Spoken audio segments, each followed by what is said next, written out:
नमस्कार दोस्तों, तारीख नोट कर लीजिए। 23 अगस्त 2023। ये एक ऐसी ऐतिहासिक तारीख होगी जिस दिन दुनिया के सारे बड़े नेता भारत को बधाइयां देते हुए दिखेंगे, और ये 100% होने ही वाला है। भारत के चंद्रयान 3 की सुपरहिट लॉन्चिंग देखकर अमेरिका हैरान है, नासा हैरान है, चीन सबसे ज्यादा हैरान है। और अब ये सभी चंद्रयान 3 की पहली लैंडिंग की तस्वीर देखकर 22 अगस्त, 23 अगस्त या फिर 24 अगस्त, इन्हीं में से कोई एक तारीख होगी जिस दिन चंद्रयान 3 चंद्रमा की धरती पर लैंड करेगा, और इस दिन दुनिया के सारे बड़े नेता भारत को बधाई देते हुए दिखेंगे। वह नासा जो भारत के इसरो को घिसा पिटा समझता था, वह नासा जिसने चंद्रयान 1 के द्वारा की गई पानी की खोज पर विश्वास नहीं किया था, दुनिया के वह बड़े देश जो भारत के इसरो को एक छोटी अंतरिक्ष एजेंसी मानते थे, वो सभी अब भारत को बधाई देते हुए दिखेंगे। वही नासा अब भारत के इसरो की उपलब्धियों को देखते हुए भारत को बड़ा ऑफर दे सकता है, क्योंकि नासा भी एक बहुत बड़े अंतरिक्ष कार्यक्रम को अंजाम देने वाला है, जिसको लेकर भारत के साथ भी नासा ने एक समझौता हाल ही में किया है। जब प्रधानमंत्री नरेंद्र मोदी अमेरिका के ऑफिशियल विजिट पर गए थे, वह नासा जिसने भारत के चंद्रयान 1 के द्वारा चांद पर पानी की खोज को सही नहीं माना था। नासा को लगता था कि भारत के इसरो का चंद्रयान भी भला कोई पानी खोज सकता है, या वो भी भला चांद पर कोई खोज कर सकता है। और उसके बाद जब भारत के चंद्रयान 1 ने चंद्रमा पर पानी होने का दावा किया, तो नासा एक के बाद एक मिशन उसकी जांच के लिए भेजे, क्योंकि नासा को विश्वास नहीं हुआ। क्योंकि नासा को यह लगता था कि हम वहां इंसानों को भेजकर पानी की खोज नहीं कर पाए, तो इसरो वहां पर पानी की खोज कहां से कर लेगा। नासा को लगता था कि इसरो एक छोटी सी स्पेस एजेंसी है। लेकिन दोस्तों, नासा की यह सोच भारत के चंद्रयान 1 ने बदल कर रख दी, और अब चंद्रयान 3 के सफल लॉन्चिंग को देखकर भारत का कद और भी बड़ा हो गया है। अब नासा भारत के इसरो की उपलब्धियों को देखते हुए भारत को बड़ा ऑफर दे रहा है, क्योंकि नासा भी एक बहुत बड़े अंतरिक्ष कार्यक्रम को अंजाम देने वाला है, जिसको लेकर भारत के साथ भी नासा ने एक समझौता हाल ही में किया है, जब प्रधानमंत्री नरेंद्र मोदी अमेरिका के ऑफिशियल विजिट पर गए थे।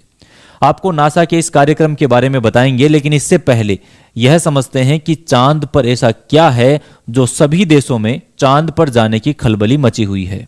असल में चांद के दक्षिण ध्रुव को कई मायनों में भावी चंद्र मिशनों के द्वार खोलने वाला माना जाता है। इसके कुछ ठोस वजह हैं। पहली तो यह है कि हमेशा छाया में रहने वाले इस हिस्से में बेहद ठंडे क्रेटर्स, यानी कि वो गड्ढे जिनमें जमी हुई बर्फ हो सकती है, जो पानी के बड़े स्रोत होंगे। यहाँ जीवाश्मों का खजाना भी मिल सकता है। हीलियम 3 जैसे बहुमूल्य खनिज मिलने की आशा जताई जा रही है। 1 टन हीलियम की मौजूदा कीमत करीब $5 अरब हो सकती है। अनुमान है कि चंद्रमा से 2.5 लाख टन हीलियम 3 पृथ्वी तक ढोकर लाया जा सकता है। इसरो ने दक्षिण ध्रुव की चट्टानों में लोहे के अलावा मैग्नीशियम, कैल्शियम आदि की मौजूदगी का अंदाजा भी लगाया है।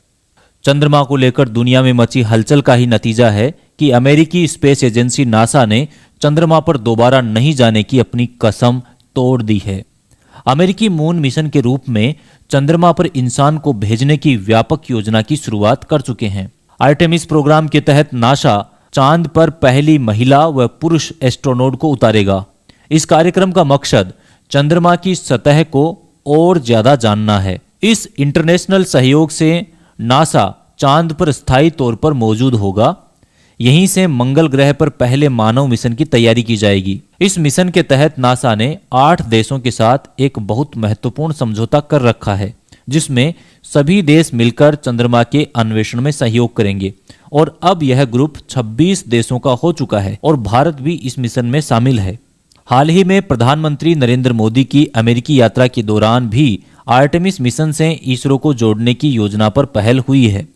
अपोलो मिशन के समय नासा के अंतरिक्ष यात्रियों समेत विज्ञान बिरादरी और पूरी दुनिया को यह लगता था कि चंद्रमा की सतह बिल्कुल सूखी है, लेकिन भारत के चंद्रयान 1 की वजह से अब सभी को पता चल गया है कि कम से कम चंद्रमा के दक्षिण ध्रुव पर भारी मात्रा में बर्फ और भाप के रूप में पानी मौजूद हो सकता है। क्योंकि मंगल ग्रह और सुदूर अंतरिक्ष की यात्राओं के पड़ाव और इंसानी बस्तियां बसाने के लिहाज से भी चंद्रमा को सर्वाधिक संभावना वाले अंतरिक्ष पिंड के रूप में देखा जा रहा है। इसलिए वैज्ञानिक पानी की मौजूदगी वाले इस इलाके पर दांव लगा रहे हैं।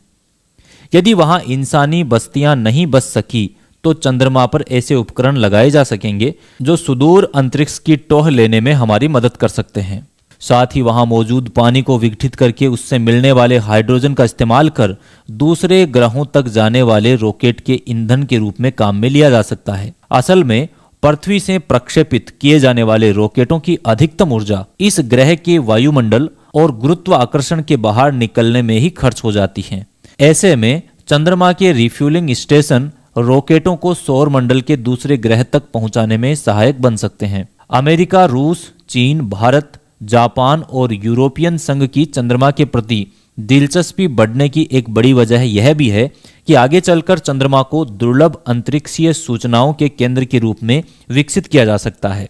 यानी चंद्रमा पर पानी, खनिजों की मौजूदगी के साथ मानव रिहाइश की संभावनाओं से जुड़े जो तथ्य वहां भेजे जा रहे यानों के जरिए मिलेंगे, उनसे हमें अंतरिक्ष के जन्म से लेकर ब्रह्मांड में और आगे बढ़ने से जुड़ी वे सारी सूचनाएं मिल सकेंगी जो शायद इस पूरी सृष्टि के रहस्य खोलकर रख देगी। कुल मिलाकर भारत जिस तरह चंद्रयान, गगनयान और सूर्य के अध्ययन के लिए आदित्य मिशन आदि योजनाओं पर काम कर रहा है, उससे हमारा देश अंतरिक्ष में एक बड़ी शक्ति के रूप में उभर कर सामने आ रहा है। यह संभव है कि जिस तरह अभी गणित के शून्य पर होने वाले कोई भी बातचीत भारत के जिक्र के बिना पूरी नहीं होती, उसी तरह आगे चलकर चंद्रमा पर कोई भी वैज्ञानिक चर्चा भारत के बिना अधूरी रहेगी। उम्मीद है भारत की इस कामयाबी और इसरो की इस कामयाबी से जुड़ी हुई यह सूचना आपको जरूर पसंद आई होगी।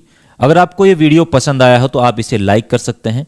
चैनल को सब्सक्राइब नहीं किया तो सब्सक्राइब कर सकते हैं और इस वीडियो को आप शेयर भी कर सकते हैं। मिलते हैं ऐसे ही इंफॉर्मेटिव सूचना के साथ अगले वीडियो में। तब तक के लिए नमस्कार। जय हिंद, जय भारत।